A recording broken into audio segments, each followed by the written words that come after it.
What's up, Matt here from Fab.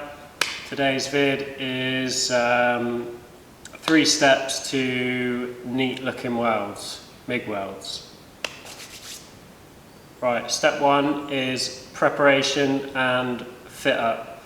So let's have a look at what I'm talking about with that. So what I'm talking about with fit up is if I was welding and wanting to weld this joint along here, so this was a part you're making or whatever, you want to make sure the joint that you're trying to weld is as tight as possible. So if you'd sort of positioned your part in place and you had a couple of mil gap at the bottom there and it was tight either end, you know, you could get away with that. You could just hang around a bit longer as you come around here and you're going to fill that gap in and, you know, probably do alright. But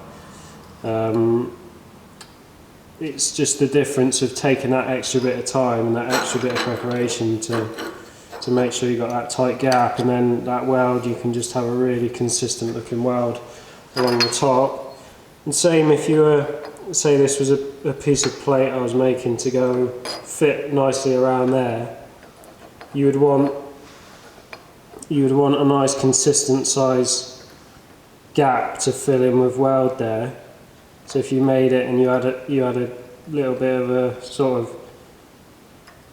overhang up here and then too much of a gap here, again you could get away with it and just fill it in with weld more here and then sort of try and wrap it round underneath there, and you could join the two pieces of metal. But it's just whether you can be bothered to take the extra bit of time to take that off. Maybe you've even got to remake that piece just to get that gap all the way around. It just makes that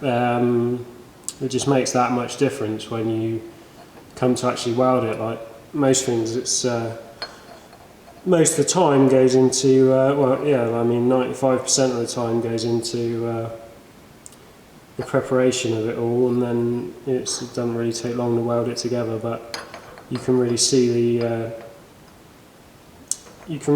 when the preparation has been done and when it's been not rushed, but like, you know what I mean. So that's that. Step 2 is tacks. Where you do your tacks, how you position your tacks, and how you weld around your tacks. So this really stands out, I think. I don't think you should ever weld up to a tack and then on from a tack and then, you know, continue doing that. So you do all your tacks, weld up to it, do the next bit. I think it just looks bad, is bad.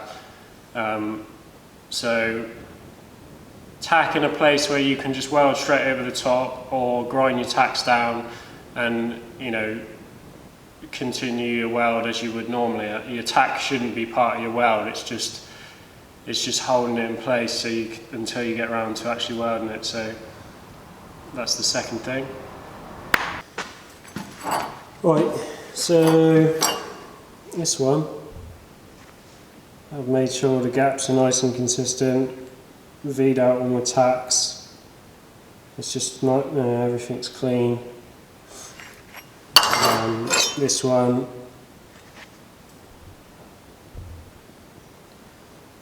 you can see we got quite a big gap to fill there, and then this top piece starts off right there and then runs over the edge there. So this is just crap fit up compared to that, and, you know, it doesn't really take much longer. And step 3 is probably the most important thing, is to take dry runs at whatever it is you're welding and make sure you're comfortable before you start welding. So make sure that you can get from the position you're starting in to the position you're ending in before you start doing it, because 9 times out of 10 you might get halfway along and find out you're in an uncomfortable position or your arm's hitting something, or you can't quite get around it, or you know, your torch's all knotted up or something. What I mean by taking a dry run is making sure that you can get from where you're starting to where you're finishing in one run and maintaining a good torch angle, and also maintaining like vision of the puddle where you're going to, so making sure you can see the puddle the whole way around, and just do it a couple of times and it'll just give you that sort of muscle memory to know where you're going.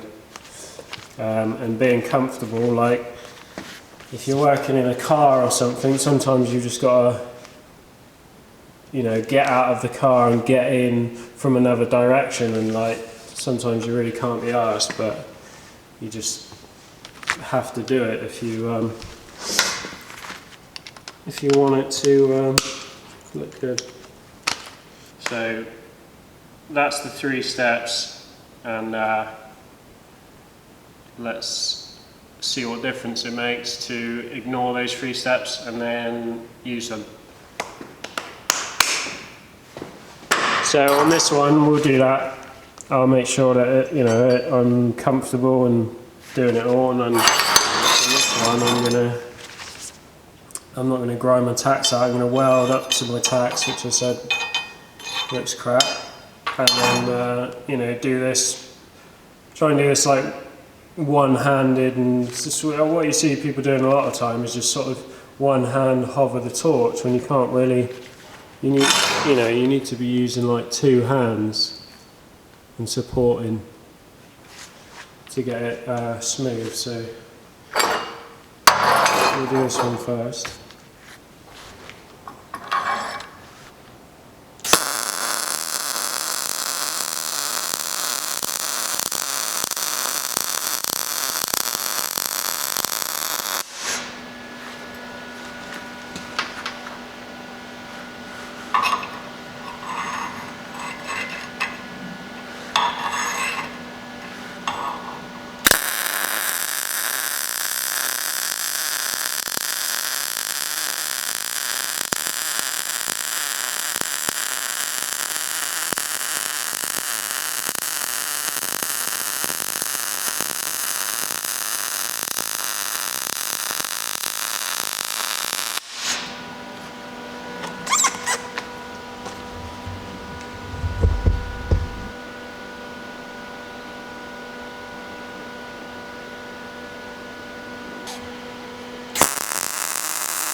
Right then, there's our one that we prepped nicely. In comparison to the one that we just did a rush job on. I think they're like worlds apart, but I'm not saying like every job you're going to do needs to look absolutely amazing. Like if you're just welding up a gate and you're not getting paid for it or something, then there's going to be times you just want to stick it together. Like it's going to be strong, that one. Just to look at, it doesn't really look that great. If it's like your pride and joy car or someone else's you're working on, and you can just spend that extra few minutes just prepping it properly and getting it to look like that, then why not? So yeah, that one I kind of did that one-handed sort of tried to make myself a bit uncomfortable. You can see the tacks in the middle, looks nasty. You can still see the tack on there, and you've got a big tack hanging off there. And in this bit you can see where I had to like wrap the weld underneath to get it at the bottom. And you can just see it sort of dropping off. Yeah, it's just, you know, if you can be bothered to spend that extra few minutes, and then I think it's well worth doing. Right, that's it for 3 tips for neat looking welds. Go and give them a try, and let me know how you get on. Thanks for watching. Cheers.